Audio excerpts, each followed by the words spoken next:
Director General of Fair Trading v. First National Bank plc.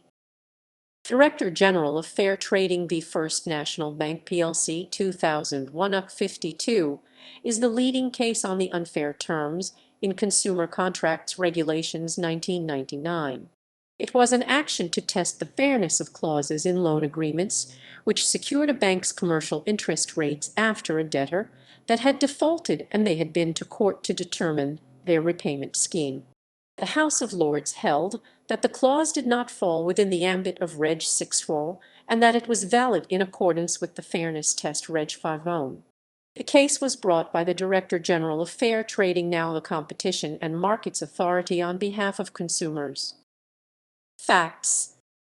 Condition 8 of the bank's standard loan contract allowed the bank to get its standard interest rate after a judgment on repayment when a customer defaulted.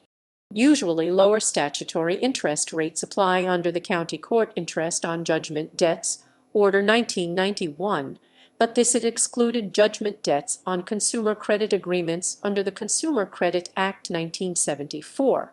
So the bank wanted Condition 8 to get the money it would have in interest even after someone had been unable to pay. Under R8 of the 1994 Regs now, R12 the DG sought an injunction to stop the bank using the term because it was unfair. Lord Goodhart submitted that the term merely concerned the adequacy of the bank's remuneration, therefore fell under R3 now R6. The DG submitted it was a court term and unfair because complaints were made and the 1991 order had excluded interest. Judgment. Significance.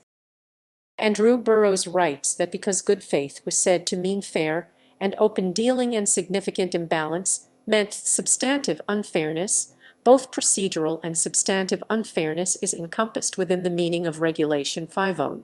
He also asks whether the court should have deferred to the Director General's view of what was unfair, recognizing respective institutional competence.